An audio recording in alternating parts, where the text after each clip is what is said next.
தனிமங்களின் ஆவர்த்தன அட்டவணை 9th பார்த்து முடித்தோம். இப்போ ரிவிஷன் அந்த வீடியோலாம் அப்லோட் பண்ணுறேன். 2-3 நாளில் பண்ணிடுவோம் பழைய வீடியோலாம்.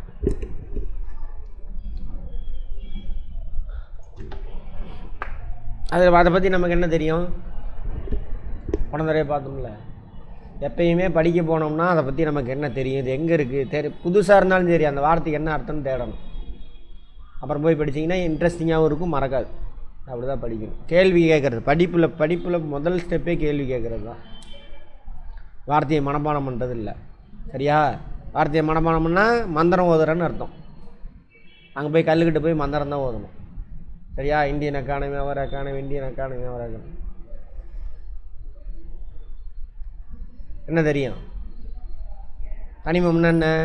இருக்கிறதுல சின்ன பருப்பொருள், அதாவது வேதிவினையில் ஈடுபடுறது. மொத்தம் எத்தனை தனிமம் கண்டுபிடிச்சிருக்காங்க? சரியா? ஒரு அணுனா எப்படி இருக்கணும்? அணு அயனி ரெண்டுக்கு என்ன வித்தியாசம்? அணுவோட புரோட்டானும் எலக்ட்ரானும் நம்பர்ஸ், ரெண்டோட நம்பர்ஸும் ஈக்குவலாக இல்லைன்னா அதானது அயனி. ஒரு அணுவில் புரோட்டானும் நம்பர் ஆஃப் எலக்ட்ரானும் ஈக்குவலாக இருக்கும். கரெக்டாக? என்னம்மா? அப்புறம் தான் நீங்கள் சொன்ன பதில் அடுத்த கேள்விக்கு. இதே எந்த அடிப்படையில் இந்த தனிமங்களின் ஆவர்த்தன அட்டவணை அடிக்கிருக்காங்க? அணியன் படி. முதல்ல நிறையன் படி பண்ணாங்க, இப்போ அணியன் படி தான் பண்ணிகிட்ருக்காங்க. மொத்தம் கண்டுபிடிச்சது என்ன? மனுஷனாக கண்டுபிடிச்சது, இயற்கையில் கண்டுபிடிச்சது எத்தனை? 94. மிச்சம் இருக்கக்கூடிய 100, சரி மிச்சம் இருக்கு 100ங்கிறாங்க. 24 செயற்கையாக லேபில் நம்மளுங்க தயாரித்தது. அந்த மாதிரி பார்ப்போம். இது மட்டும் என்னது? சத்தமா உலோக போலி. இதுக்கு இந்த பக்கம் போயிடுச்சுன்னா அலோகம். மற்றதெல்லாம் என்னது? உலோகம். சரியா? இதில் எத்தனை தனிமங்கள் நம்ம உடம்புல அதிகமாக இருக்குதுன்னு பார்த்தோம்? 5 6 தனிமங்கள். போய் எடுத்து பார்த்துக்கணும், அப்போ மறக்காது. 99% அந்த 6 தனிமங்களால் ஆனது தான் நம்ம உடம்பு. ஆமாவா?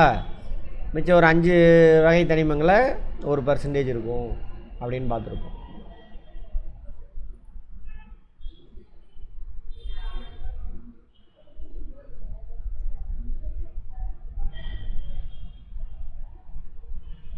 பதினெட்டு 19ஆம் நூற்றாண்டுகளில் துரித மாற்றங்கள் நிகழ்ந்தன. அப்போ தான் நிறையா கண்டுபிடிப்புகள் நடக்குது. அதனால் கரெக்டா? 1860 1860னா எந்த நூற்றாண்டு? 19ஆம் நூற்றாண்டு. 60 தனிமங்கள் கண்டுபிடிச்சிருக்காங்க. அதெல்லாம் வேண்டாம், விட்டுருங்க. நவீன ஆவர்த்தன விதி.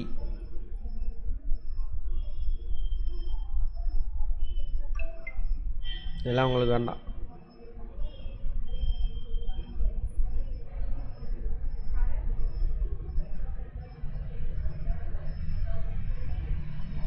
ஹென்றி மோஸ்லே தான் இப்போது அணியன் அடிப்படையில்.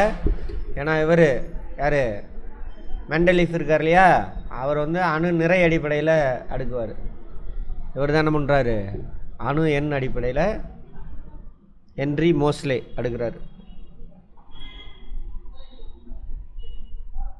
அணு என்ன?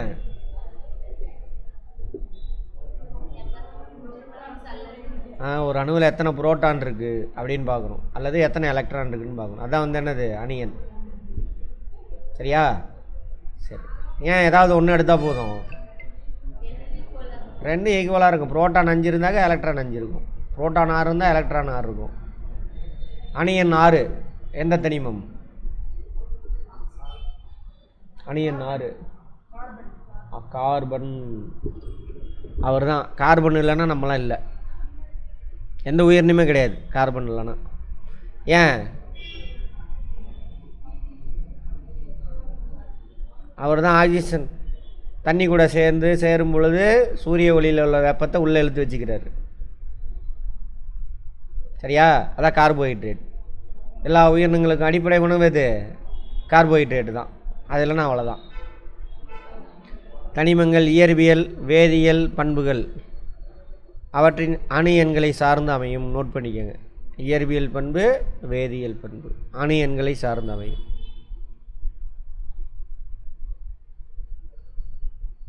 வேதியியல் பண்பு எந்த அணுவு கூட சேருவாங்க சேர மாட்டாங்கன்னு சொல்ல முடியும்.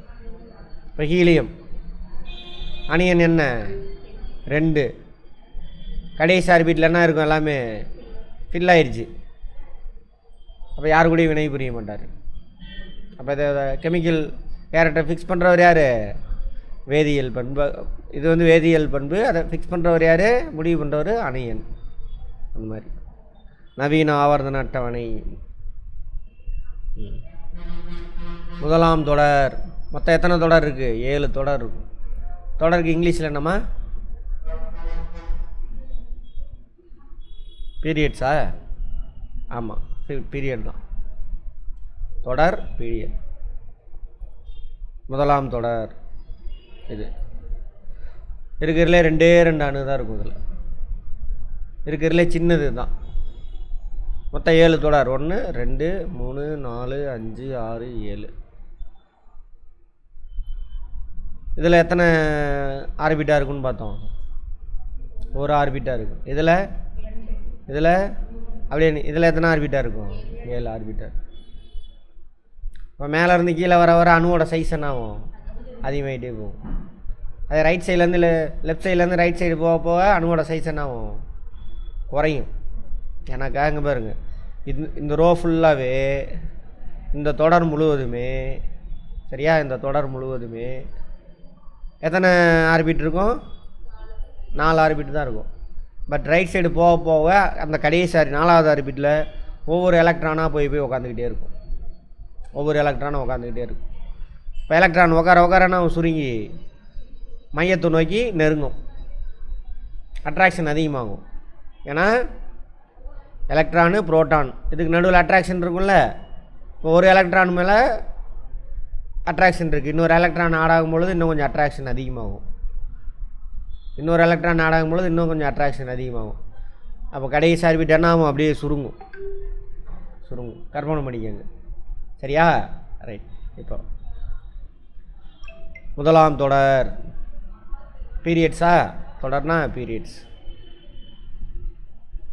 மிகச்சிறிய தொடராகும். இதில் ஹைட்ரஜன் ஹீலியம் எனும் 2 தனிமங்கள் மட்டுமே உள்ளன. இரண்டாம் தொடர் அணு எண் 3 to 10 வரை உள்ள சிறிய தொடராகும். 10 வரைக்கும். இதுவும் சிறிய தொடர், இதுவும் சிறிய தொடர். ஓகேவா? இது மிக சிறிய தொடர், இது ரெண்டும் சிறிய தொடர். லித்தியத்திலிருந்து நியான் வரை 8 தனிமங்கள் இருக்கு. சிறிய தொடரில் எத்தனை தனிமங்கள் இருக்குன்னு கேட்பாங்க. மிக சிறிய தொடரில் எத்தனை தனிமங்கள்? 2. அது மாதிரி மிக சிறிய தொடர் எத்தனை இருக்குது? 2 தொடர் இருக்குது. அவ்வளோதான். அடுத்தது மிக சிறிய தொடர் 1, சிறிய தொடர் தான் 2. கரெக்டா? இது சிறிய தொடரில் எத்தனை தனிமங்கள் இருக்கும்? 8 தனிமங்கள். 2 4 6 8. மூன்றாம் தொடர் இதுவும் ஒரு சிறிய தொடர். ஆமாவா? சோடியத்திலிருந்து ஆர்கான் வரைக்கும் இருக்கும். ஆர்கான் என்ன கேஸு? மந்தவாயு, Nobel case. நான்காம் தொடர் 19 to 36 வரைக்கும் இருக்கும். 4ஆம் தொடர் 5ஆம் தொடர். இது 4 5.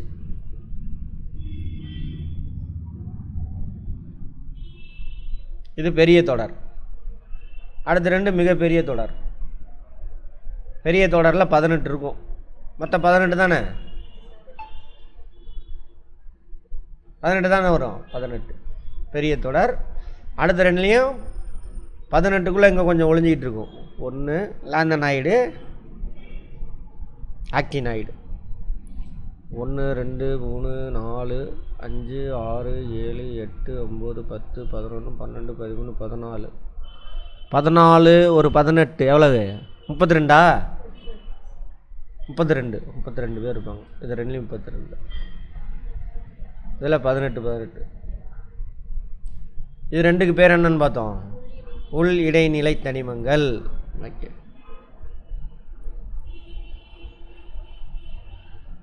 கே என்ன? பொட்டாசியம். 4 5 37லேருந்து 54 வரைக்கும் 18 தனிமங்கள். இதில் 8 பிரதிநிதி தனிமங்கள், 10 இடைநிலை தனிமங்கள். இதெல்லாம் இடைநிலை தனிமம். கரெக்டா? இந்த எண்ணில் இருக்கிறது அந்த எண்ணில் இருக்கலாம் பிரதிநிதித்துவ தனிமங்கள். அடுத்தது 6ஆம் 7ஆம் தொடர், மிகப்பெரிய தொடர் 32. 8 பிரதிநிதித்துவ தனிமங்கள், 10 இடைநிலை தனிமங்கள், 14 உள் இடைநிலை தனிமங்கள் இருக்கும். பழசை பார்த்துருந்தீங்கன்னா புரிஞ்சுக்கலாம். 7ஆம் தொடர் அதே தான், மொத்தம் 32 இருக்கும். அதே கதை தான். 8 பிரதிநிதித்துவ தனிமங்கள், 10 இடைநிலை தனிமங்கள், 14 உள் இடைநிலை தனிமங்கள். இந்த 14 உள் இடைநிலை தனிமங்கள், இது இடைநிலை தனிமங்கள். இந்த பக்கம் உள்ளது இந்த பக்கம் உள்ளது பிரதிநிதித்துவ தனிமங்கள். தொகுதிகளின் சிறப்புகள். ஆவர்த்தன அட்டவணை மேலிருந்து கீழாக வரிசைப்படுத்தப்பட்ட தனிமங்கள் தொகுதிகள் எனப்படும். அட்டவணையில் மொத்தம் 18 தொகுதிகள் உள்ளன. தொடரா நம்ம இப்போ பார்த்தது தொடர். அடுத்து தொகுதிகள். 1 2 3 4 5 6 7 8 9 மொத்தம் 18 இருக்கும். தனிமங்கள் பொதுவான சிறப்புகளை பெற்று வெவ்வேறு குடும்பங்களாக தொகுக்கப்பட்டுள்ளது. சரி, தொகுதி 3 அங்கமாகத்துகளும் லேந்தனைடுகள், ஆக்டினைடுகள் உள் இடைநிலை தனிமங்கள் ஆகும். இது 2. 3ஆவது தொகுதி தானே, 1 2 3. அடுத்தது 18வது தொகுதி தவிர மற்ற தொகுதிகளில் உள்ள தனிமங்கள் வெளிக்கூட்டில் ஒத்த எண்ணிக்கை உள்ள எலக்ட்ரான்களும் ஒத்த இணைதிறன் பெற்றிருக்கும். கடைசியை தவிர, ஏன்னா இதில் மட்டும் கடைசி ஆர்பிட்டில் 2 எலக்ட்ரான் இருக்கும், மற்றது எல்லாத்துலேயும் 8 எலக்ட்ரான் இருக்கும். ஓகேவா? அதுமாதிரி இங்கே இந்த ஒரு தொகுதி எடுத்துக்கிட்டிங்கனாக்கா கடைசி ஆர்பிட், அதாவது இணைதிறன் கூடு, வேலன்சி ஷெல், அதில் 1 எலக்ட்ரான் இருக்கும், இதில் 2 எலக்ட்ரான் இருக்கும். அப்படியே இன்க்ரீஸ் ஆகிட்டே வரும். இந்த தொகுதியில் இப்போ 10 எலக்ட்ரான், சரி 10 இல்லை 5 அவுட்டர் மோஸ்ட்டு ஆர்பிட்டில் 5 எலக்ட்ரான் இருந்ததுன்னா எல்லாத்துலேயும் 5 தான் இருக்கும். அந்த 5 தான் என்னத்தை டிசைட் பண்ணும், யார் கூட சேரணும் சேரக்கூடாதுன்னு டிசைட் பண்ணும். கடைசி ஆர்பிட்டில் 5 எலக்ட்ரான் இருந்தாக்க அவர் யார் கூட சேருவார்? ஆனால் இங்கே வரக்கூடாது. 5 இங்கே வராது. 5 எங்கே இருக்குன்னா இங்கே இருக்கணும். ஏன்னா அலோகங்களில் தான் நான் கடைசி ஆர்பிட்டில் 5 எலக்ட்ரான் இருக்கும். ஆமாவா? உலோகங்களில் எத்தனை இருக்கும்? 4க்கு கீழே இருக்கும். 4க்கு மேலே போயிடுச்சுன்னா அலோகம். சரியா? சரி, அது மாதிரி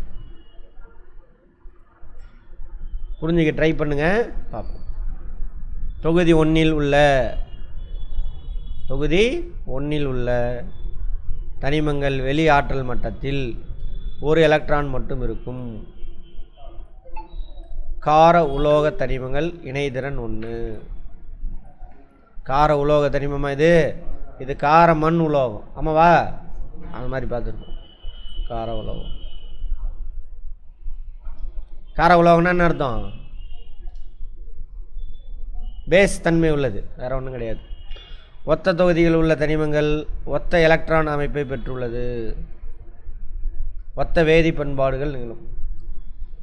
கடைசியில் ஒன்று தானே இருக்குது, எலக்ட்ரானை இழந்துட்டு பாசிட்டிவ் அயனியாக மாறி போய் யார் கூட சேருவாங்க? அலோகத்து கூட சேர்ந்துருவார். எல்லாமே அந்த தொகுதியில் இருக்கக்கூடிய எல்லாத்துக்கும் அதே கேரக்டர் தான். இயல்பான பண்புகளான உருகுநிலை, கொதிநிலை, அடர்த்தியாக சீராக மாறுபடும். மேலேருந்து கீழே வர அப்படியே கொஞ்சம் கொஞ்சமாக வர கொஞ்சம் கொஞ்சமாக இன்க்ரீஸ் ஆகும். வெப்பநிலை, உருகுநிலை, இதெல்லாம் கொஞ்சம் கொஞ்சமாக. 18வது தொகுதி தனிமங்கள் நிலையான எலக்ட்ரான் அமைப்பு வெளிக்கூட்டில் பெற்றிருப்பதால் வினையுறா தன்மையை பெற்றிருக்கும். அதனால தான் அது உங்களுக்கு பேர் என்னது? மந்தவாயு. வினையுறுதல்னா என்ன அர்த்தம்? வினை.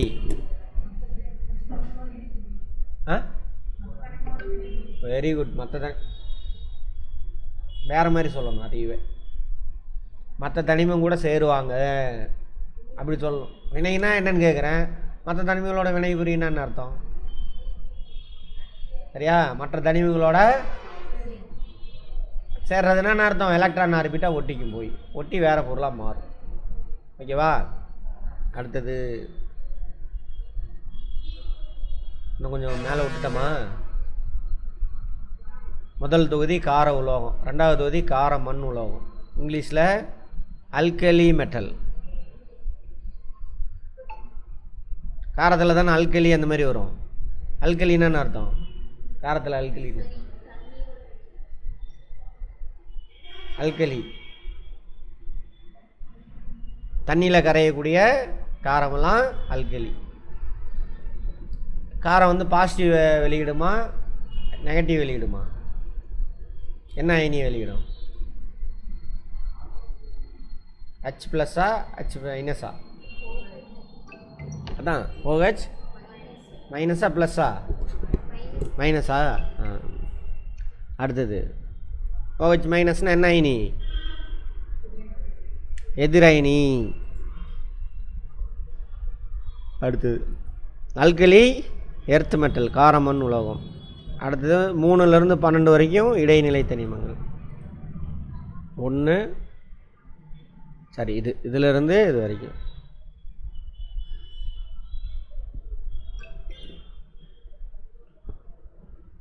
அடுத்து 13வது போரான் குடும்பம். போரான் இருக்கா ஃபஸ்ட்டு, அதனால் போரான் குடும்பம். 14வது கார்பன் குடும்பம். 15வது நைட்ரஜன் குடும்பம். எல்லாம் அங்கே இருக்கும். கார்பனு, நைட்ரஜனு எல்லாம் இருக்குது. அடுத்து ஆக்சிஜன் குடும்பம். அதுக்கு இன்னொரு பேர் என்னது? சாக்கோஜன். சாக்கோஜன். எஃப்னா என்னது? ஃப்ளோரின் குடும்பத்துக்கு பேர் என்னது? ஹாலோஜன். ஹாலஜன். 18வது மந்தவாயு. கெமிஸ்ட்ரி ஒன்றுமே கிடையாது, சும்மா ஆவர்த்தன பண்புகளில் ஏற்படும் நிகழ்வுகள். சரி பார்ப்போம். தனிமங்களின் எலக்ட்ரான் அமைப்பு. எலக்ட்ரான் தான் தனிமம், தனிமம் தான் எலக்ட்ரான். கரெக்டா? சரி. சீராக நிகழும் இயல் மற்றும் வேதியியல் பண்புகளை விளக்க உதவுது. அந்த ஆவர்த்தன அட்டவணை வச்சு பார்த்தோம்ல, மேலேருந்து கீழே வர இதில் கடைசி ஆர்பிட்டில் எல்லாமே என்ன இருக்கும்? ஒரே ஒரு எலக்ட்ரான் இருக்கும். மேலேருந்து கீழே வர அந்த பொருளோட வெப்பநிலை, உருகுநிலை கொஞ்சம் கொஞ்சமாக இன்க்ரீஸ் ஆகுது, சீராக இன்க்ரீஸ் ஆகுது. இவ்வளோ விஷயம் கண்டுபிடிச்சிருக்காங்க, கண்ணுக்கே தெரியாத ஆட்டம் முடிச்சு. தனிம வரிசை அட்டவணையில் உள்ள தனிமங்களின் பண்புகள் குறிப்பிட்ட சீரான இலவைகளுக்கு மீண்டும் ஒரே அதான விட்டுருங்க.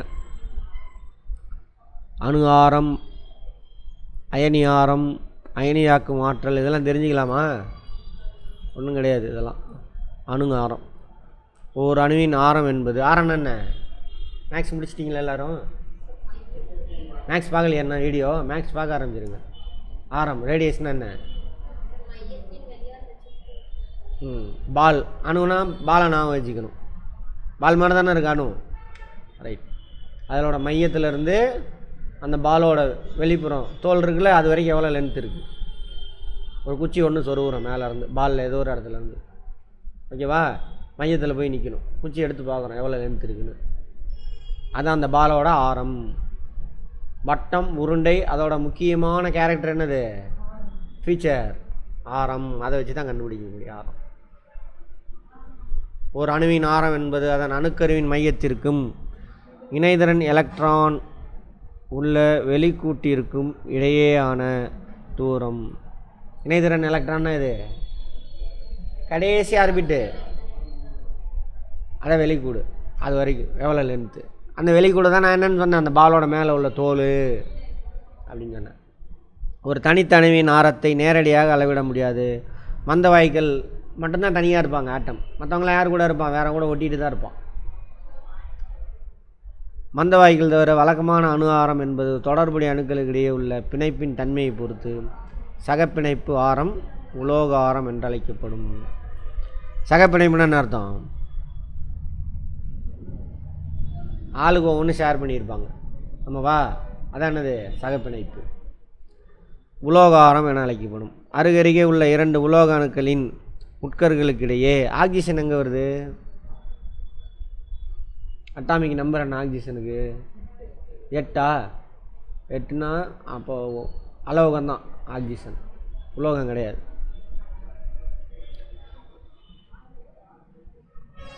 இரண்டு உலோக அணுக்கள். இப்போ ஹைட்ரஜனா, ஹைட்ரஜன் எடுத்துக்குவோம். ஹைட்ரஜன் வேறு எதாவது எழுதிருக்கான் அவன்? ஹைட்ரஜன் தான் எடுத்திருக்கான். ஹைட்ரஜன் H2 தானே இருக்கும்.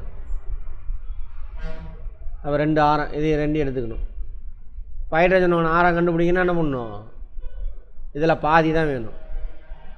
2க்குள்ளே எவ்வளோ லென்த் இருக்கோ x/2 போட்டோம்னா ஹைட்ரஜனுடைய அணு ஆரம் கிடைக்கும். அவ்வளோதான் நாங்கள் போட்டிருக்கு. H2 ஹைட்ரஜன் இப்படி தான் இருக்கும். அவ்வளோதான் கான்செப்ட், அங்கே ஒன்றுமே இல்லை. இங்கே எடுத்துருக்கான் பாருங்கள் ஹைட்ரஜன் ஒன்று. ஆம்ஸ்ட்ராங்கா? இதுக்கு பேர் என்ன? ஆம்ஸ்ட்ராங்கா? ஆம்ஸ்ட்ராங். அவ்வளோ லென்த்து. ஒரு ஆம்ஸ்ட்ராங்னா எவ்வளோன்னு பார்த்தோம்? 10⁻⁻3 ஆஹா -2 வாய்ப்பே இல்லை. 10⁻⁻2னா 1/100ன்னு அர்த்தம். சரியா? 100ல் ஒரு பங்கு. 100ல் ஒரு பங்குனா 1 சென்டிமீட்டர் தான் வரும்.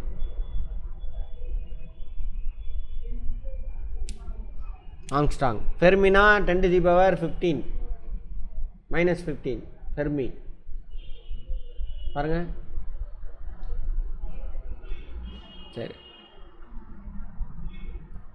தனிம வரிசை அட்டவணையில் உள்ள தனிமங்கள் அணு ஆரங்களை பார்க்கும்பொழுது அதெல்லாம் விட்டுருங்க. சரி, தொடரில் இடதுபுறத்திலிருந்து வலதுபுறமாக செல்ல செல்ல தனிமங்களின் அணு ஆரங்கள் குறையும். ஆரம்னா சொன்னாலையா சார்? வாங்க சார். சரிங்க சொன்னோம் இல்லையா? ஆரம் சுருங்கும் பார்த்தோம்ல, வால்யூம் குறையும். அப்போ என்ன ஆரம் குறையும். அவ்வளோதான். கற்பனை பண்ணால் இது ஒன்றுமே இல்லை. மனப்பாடம் பண்ணிங்கன்னா ஆமாம் மந்திரம் தான் எல்லாமே. அடுத்தது தொகுதியில் மேலிருந்து கீழாக இறங்கும்போது இந்த அணு ஆரம் அதிகரிக்கும். ஆமாவா? ஏன்? ஒவ்வொரு ஆர்பிட் இன்க்ரீஸ் ஆகிட்டே வருமா மேலேருந்து கீழே வர வர? அவ்வளோதான். இதன் காரணத்தை கீழ்கண்டவாறு அறியலாம். காரணம் தான் நமக்கே தெரிஞ்சு போச்சு. அப்புறம் என்ன விட்டுருங்க, அதெல்லாம் வேண்டாம். அடுத்தது அயனி ஆரம். அயனின்னா என்ன அர்த்தம்? ஒன்று எலக்ட்ரான் இழந்திருக்கும். எலக்ட்ரான் இழக்குது அப்படின்னா என்ன அர்த்தம்? கடைசி ஆர்பிட்டா கட் ஆயிரும். இருக்காது, தேவை இருக்காது.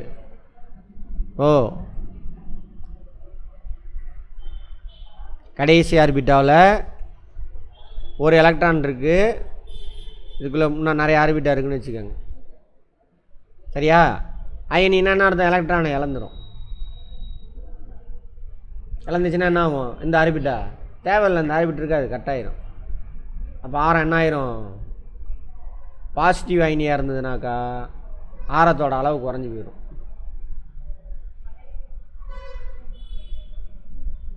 நெகட்டிவ் அயனியாக இருந்தாலும் ஆரத்தோட அளவு குறைய தான் செய்யும். அப்படி தான் நினைக்கிறேன். பார்ப்போம்.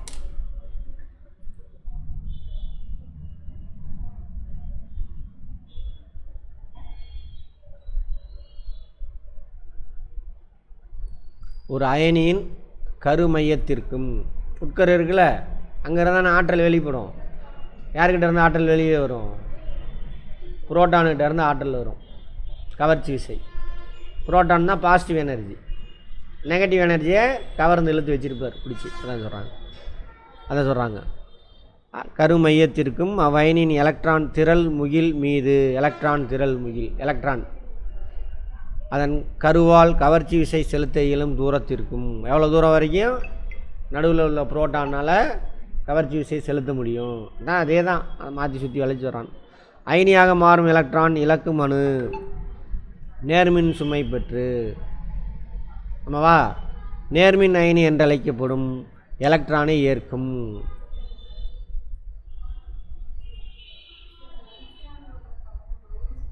-10 ரைட். 9 என்ன நானோமீட்ரு ஆங்ஸ்ட்ராங்கு 10⁻⁻10 இது மைனஸ். அப்புறம் ஃபெர்மினா 10⁻⁻15 நினைக்கிறேன் ஆமாவா.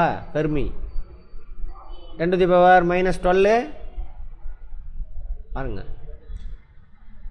எதிர்மின் சுமை பெற்று யார் எதிர்மின் சுமை பெற்றிருப்பாங்க? எலக்ட்ரானை ஏறுகிறவங்க எதிர் அயனி என்று அழைக்கப்படும். கரைசலில் இயல்புகளையும் தண்ணியில் கரைக்கும் பொழுது அந்த வேலையெல்லாம் நடக்கும். அயனி திண்மங்களின் வடிவமைப்பையும் தீர்மானிக்க அயனிகளின் உருவளவு முக்கியம். அவ்வளோலாம் ரொம்ப அதிகம். அங்கே பாருங்கள் போட்டுருவார். நேர்மின் அயனியானது அதன் தொடர்புடைய அணுவை விட உருவளவில் சிறியதாகும். ஏன் எலக்ட்ரான் இழந்துச்சு ஆர்பிட் கட் ஆயிரும், சின்னதாயிரும். அடுத்தது எதிர்மின் அயனியானது அதன் தொடர்பு அணுவை விட உருவளவில் பெரிதாகவும் காணப்படுமா. அதோட உருவளவோட பெருசாக காணப்படும். இப்போ கடைசியில் 7 இருக்குது. அது கூட போய் ஒரு 8வது ஒருத்தர் உட்கார்றாரு. அதனால் சைஸு நார்மல் அந்த அணுவோட இந்த அணுவோட சைஸு பெருசாக இருக்கும். குறையும் நினச்சேன், ஆனால் பெருசாகும். சரி ரைட்.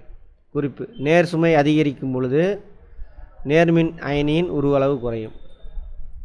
எதிர் சுமை அதிகரிக்கும் போது எதிர்மின் அயனியின் உருவளவு அதிகரிக்கும். எலக்ட்ரானை ஏற்றுக்கிட்டவர் உருவளவு பெருசாவார். எலக்ட்ரானை இழந்தவர் கடைசி ஆர்பிட் கட் ஆயிரும், ஸோ சின்னதாகிடுவார். அவ்வளோதான். இது போல தான் மேட்ருங்க. அந்த எலக்ட்ரான் இதெல்லாம் நம்ம புரிஞ்சிருந்தால் போதும். இந்த கதையை சொல்லியிருக்கானுங்க, அவ்வளோ தேவையில்லை, நம்ம விட்டுருங்க. அடுத்து அயனி ஆக்கும் ஆற்றல். இப்போ என்ன பார்த்தோம்? அயனி ஆரம். அடுத்தது அணு ஆரம். அயனி ஆரம், அணு ஆரம். அணுவில் ஆரம் பார்த்தோம்னா அணு ஆரம். எலக்ட்ரான் இழக்குது அயனியாக மாறுது, அப்போ ஆரத்தை பார்த்தோம்னா அது அயனி ஆரம். அணு ஆரத்தோட அயனி ஆரம் சேம் தனிமத்தினுடைய அணு ஆரத்தை விட அயனி ஆரம் எப்படி இருக்கும்? ஒன்று பெருசாக இருக்கும் அல்லது சின்னதாக இருக்கும். சேம் தனிமத்தின் அணு நேர அயனியாக மாறிடுச்சு. அப்போ நார்மல் அணுவோட சைஸோட இது எப்படி இருக்கும்? சின்னதாகிடும். ஓகேவா? புரியுதா? அவ்வளோதான். சயின்ஸ்லாம் ஒன்றுமே கிடையாது. நம்ம உடம்புல அந்த ப்ராசஸ் நடந்துக்கிட்டு இருக்குது.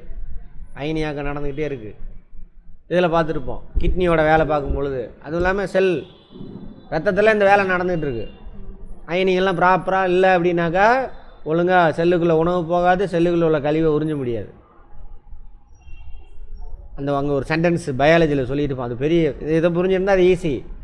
நான் இதாக சொன்னேன் அப்படின்னா புரியாது. அதனால தான் அது வேணாம் அது அப்படின்னு விட்டுட்டு போயிருப்பேன். இந்த தான் இந்த செகண்டு கூட நடந்துக்கிட்டு இருக்குமா உடம்புல. அடுத்து அயனி ஆக்கும் ஆற்றல். அயனி ஆக்கும் ஆற்றல் வார்த்தையில் அர்த்தம் இருக்கா? இங்கிலீஷில் அயனி ஆவறதுக்கு எவ்வளோ ஆற்றல் தேவைப்படுது? அயனி ஆதல்னா என்ன நடக்கணும்? இலக்கணும் அல்லது எலக்ட்ரானு ஏற்றணும். அந்த எலக்ட்ரான் விரட்டணும்ல, அதுக்கு எனர்ஜி வேணும். வேலை நடக்குன்னா என்ன வேணும்? எனர்ஜி. ஃபஸ்ட் நாள் பார்த்தோமா பாருங்க, அதை சுற்றி வந்துக்கிட்டு இருக்கு எலக்ட்ரானு. அதை விட்டுட்டு வேறு பக்கம் ஓடணும்னா என்ன பண்ணணும்? Extra force. அந்த ஃபோர்ஸ்னால் என்ன தேவை? ஃபோர்ஸுக்கு எனர்ஜி வேணும். சரியா? இது இலக்குது. அதே மாதிரி இன்னொன்று என்ன பண்ணணும்? எலக்ட்ரானை ஏற்றுக்கணும்ல, அதுக்கு என்ன வேணும்? ஃபோர்ஸ் வேணும். ஃபோர்ஸ்னால் என்ன இருக்கணும்? எனர்ஜி வேணும். அதான் அடி ஆற்றல் நிலையில் கிரவுண்ட் ஸ்டேட் உள்ள நடுநிலை தன்மையுடைய தனித்த வாயு நிலை அணு ஒன்றின் இணைதரன் கூட்டிலிருந்து இலகுவாக பிணைக்கப்பட்டுள்ள ஒரு எலக்ட்ரானை நீக்கி நேர்மின் அயனியாக மாற்றுவதற்கு தேவைப்படும் குறைந்தபட்ச ஆற்றல். கிரவுண்ட் ஸ்டேட் லெவல் அடியாலனா அதான் நம்ம பேசின கதை தான். அதை ஒரு கொஞ்சம் ஃபார்மலாக சொல்லியிருக்கான். கடைசி இணைதரன் கூட்டில் உள்ள எலக்ட்ரானை நீக்கணும். அதுக்கு தேவையான ஆற்றல், அதுக்கு தேவையான குறைந்தபட்ச minimum energy required to remove electron. சரியா? அங்கே பாருங்க, நிலை அணு ஒன்றின் நிலையான வாயு தனித்த நிலை வாயு. நிலைன்னா அர்த்தம் புரோட்டானும் எலக்ட்ரானும் சமமாக இருக்குது, அப்போ தான் அது நிலையாக இருக்குதுன்னு அர்த்தம். அயனியாக்கும் ஆற்றல் எனப்படும்.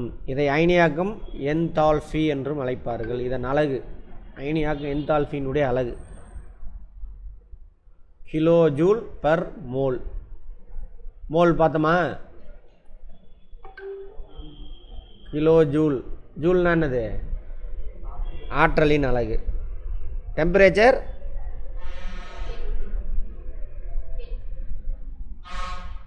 இயக்க ஆற்றலின் அலகு. இது ஆற்றலின் அலகு, அது இயக்க ஆற்றல். ஒரு பொருளில் இருக்கக்கூடிய மூலக்கூறினுடைய சராசரி இயக்க ஆற்றலின் அலகு தான் என்னது? இது வெப்ப ஆற்றலின் அலகு ஜூல். கிலோ ஜூல்னால் எவ்வளோ ஜூலு? கிலோனா எவ்வளோங்க? சத்தமா? கிலோனா 1000. அப்போ கிலோ ஜூல்னா 1000 ஜூல். கிலோனா 1000. அயனியாக்கும் ஆற்றல் அதிகரிக்கும். அயனியாக்கும் ஆற்றல் அதிகரிக்கும் போது எலக்ட்ரானை நீக்குவது கடினமானது. நம்ம தானே, அதிக ஆற்றல் தேவைப்பட்டால் தான் எலக்ட்ரான் நீக்க முடியும், அதான் சொல்கிறாங்க. சரி, தொடரில். தொடர்னா இது எத்தனை தொடர் இருக்குது? 7 தொடருக்கு இங்கிலீஷில் பீரியட்ஸ். ஓகேவா? 7 மேலேருந்து கீழே 1 2 3 4. தொடரில் அணு ஆரம், அந்த வார்த்தையை புரிஞ்சு இது பண்ணணும், ரிவிஷன் ஆகிடும் அப்படியே. தொடரில் அணு ஆரம் இடதுபுறத்திலிருந்து வலதுபுறமாக செல்கையில் குறைவதால், நம்ம தானே, ஒவ்வொரு எலக்ட்ரானை ஏறிக்கிட்டே வரும், குறைஞ்சிட்டே வரும்.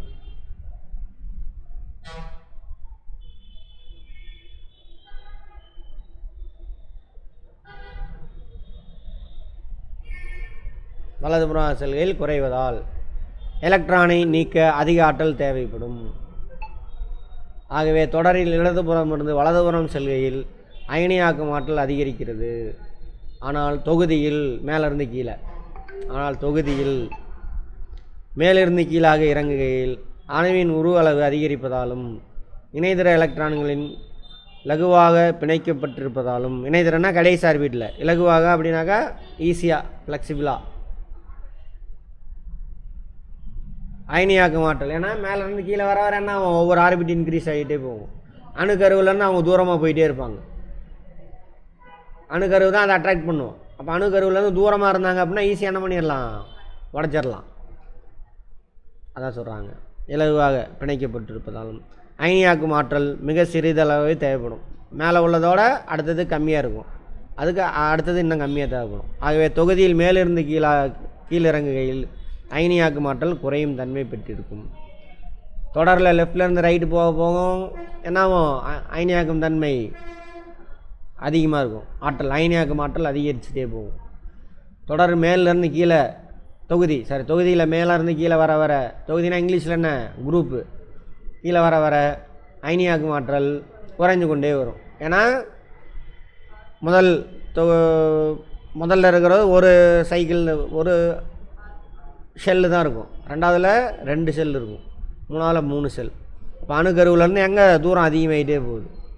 தூரமாக இருக்கிற ஒரு ஈஸியாக என்ன பண்ணிடலாம், உடச்சிடலாம். இப்போ வரிசையாக ஒரு 4 பேர் கையை கட்டிட்டு நிற்கிறீங்க, 4ஆவதாக ஒருத்தர் இருக்கார் உங்கள்லேருந்து, அவரை ஈஸியாக பிரிச்சிடலாம் உங்கள்கிட்ட இருந்து. ஆமாம் தானே? நான் அதே உங்கள் பக்கத்தில் உள்ளவரை ஈஸியாக பிரிக்க முடியாது. அந்த மாதிரி எலக்ட்ரான் ஆட்டம் இங்கிலீஷில் பார்க்கணுமா,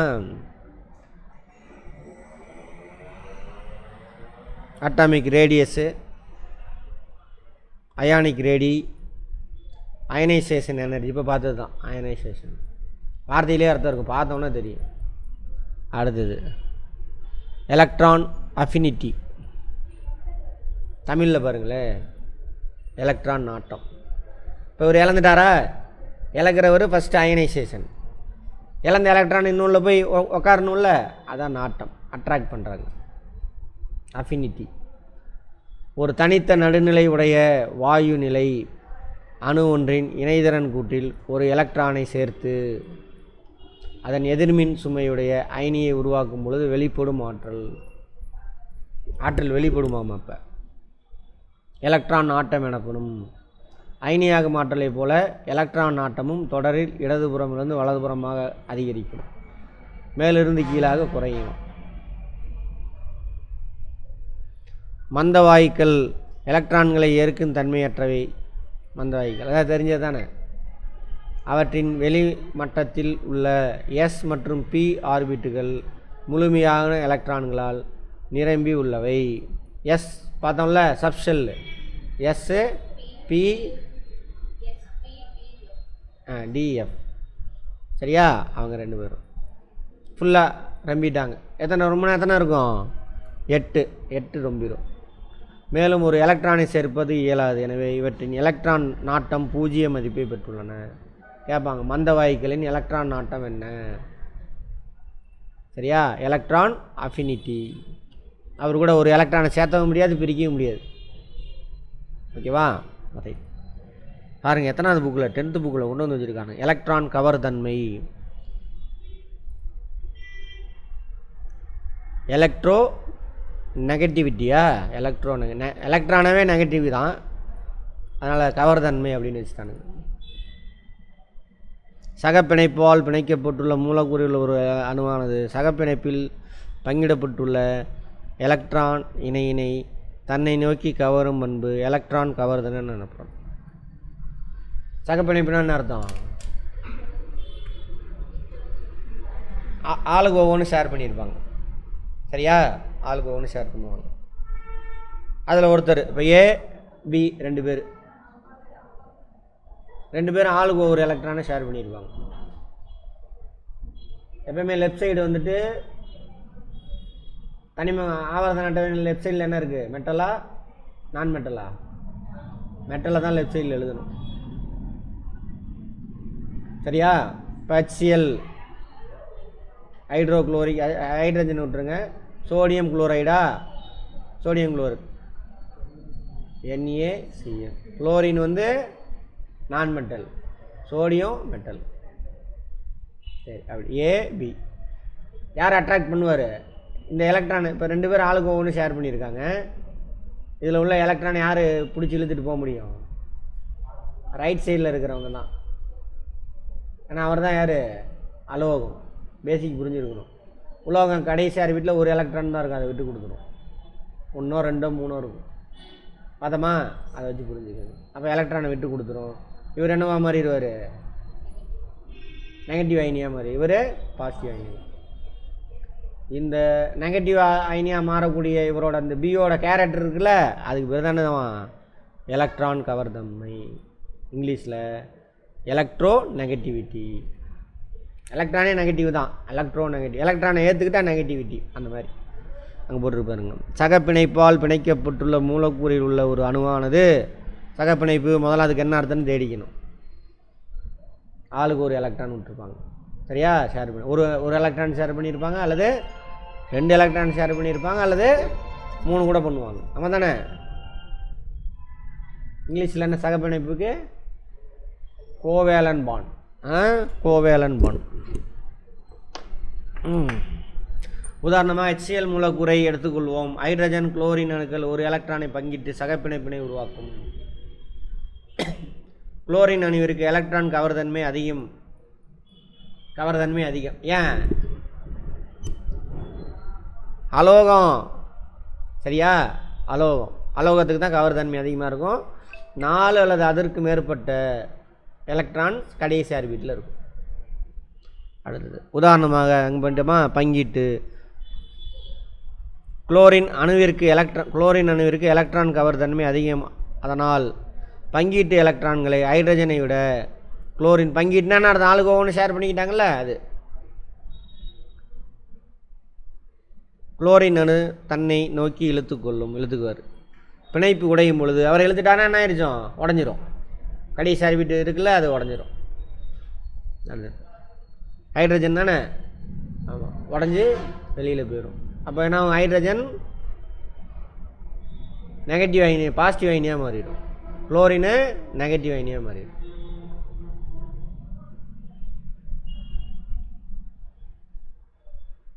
பாசிட்டிவ் அயனியை வெளியிட்டாக்கா அதுக்கு பேர் என்ன?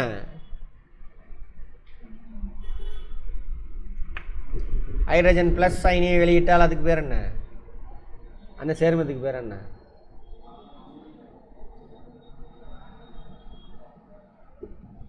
ஆசிடு. அவ்வளோதான். Hydrogen hydrochloric acid. பிணைப்பு உடையும் பொழுது எலக்ட்ரான் குளோரினுடன் சென்று H+ அயனியும் குளோரின் நெகட்டிவ் அயனியையும் உருவாக்கும். அவ்வளோதான். இதுக்கு பேர் தான் எலக்ட்ரான் கவர்தன்மை, எலக்ட்ரோ நெகட்டிவிட்டி. யாருக்கு இருக்குது இந்த கவர்தன்மை? அலோகத்துக்கு. ஹைட்ரஜனும் குளோரின். ஓகே.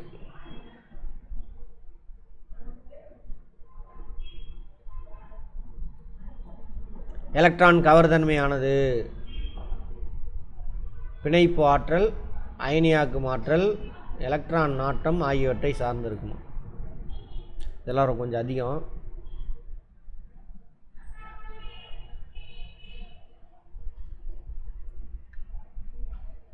தொடரில் இடப்பக்கத்திலிருந்து வடப்பக்கமாக செல்லும் பொழுது எலக்ட்ரான் கவர்தன்மை அதிகரிக்கும். அங்கே தான் யார் இருக்கா? வலப்பக்கம்தான் அலோகம் இருக்குது. அலோகம் தான் அட்ராக்ட் பண்ணுவார் அந்த மாதிரி. ஏனெனில் அணுக்கரு மின்சுமை அதிகரிக்கும் பொழுது, அணுக்கரில் மின்சுமை அதிகரிக்குன்னா என்ன அதிகரிக்கும்? ப்ளஸ்ஸு. புரோட்டான் நம்பர் அதிகமாகிட்டே போகும். கரெக்டா? ரைட். எலக்ட்ரான் கவர்ச்சி விசை அதிகமாகும். தொகுதியில் மேலிருந்து கீழே இறங்குகையில் எலக்ட்ரான் கவர்தன்மை குறையும். முன்னாடி பார்த்தது. ஏனெனில் ஆற்றல் மட்டத்தின் எண்ணிக்கை அதிகமாகிறது. முன்னாடி பேசினதா. அயனி ஆரம் தொடரில் எத்தனை தொடர் இருக்கு? 7 தொடர் குறைகிறது. ஆனால் லெஃப்ட் சைட்லேருந்து ரைட் சைடு போக குறையும். தொகுதி மேலேருந்து கீழே வருது. அணு ஆரம் என்னாகும்? அதிகமாகும். அடுத்து அயனி ஆரம். அதோட அணுவை விட அயனியாக மாறும் பொழுது அதோட இது குறையும். தொகுதியில் மேலேருந்து கீழே வர வர என்னாகும்? அதிகரிக்கும். அயனியாக்கும் ஆற்றல் மேலேருந்து கீழே வர வர அயனியாக்கும் ஆற்றல் அதிகமாகுது. ஏன்னா நடுவில் புரோட்டான் எண்ணிக்கை அதிகமாகுதுல்ல, அதனால். சாரி, தொடர் தானே. தொடர் லெஃப்ட் சைட்லேருந்து ரைட் சைடு போக அதிகரிக்குது. மேலேருந்து கீழே வர வர அயனியாக்கும் ஆற்றல் குறையுது. மேலேருந்து கீழே வர குறையும். ரைட். எலக்ட்ரான் நாட்டம் தொடர் லெஃப்ட்லேருந்து ரைட் சைடு போக அதிகமாகுது. மேலேருந்து கீழே வர குறையுது. எலக்ட்ரான் கவர் தன்மை லெஃப்ட்லேருந்து ரைட் சைடு போக அதிகமாகுது. மேலேருந்து கீழே வர குறையும். அவ்வளோதான். இதை பார்த்து வச்சுக்கோங்க.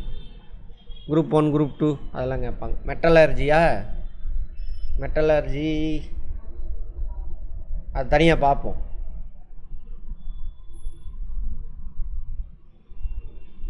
இன்றைக்கே கூட முடிச்சு விட்டுலாம்.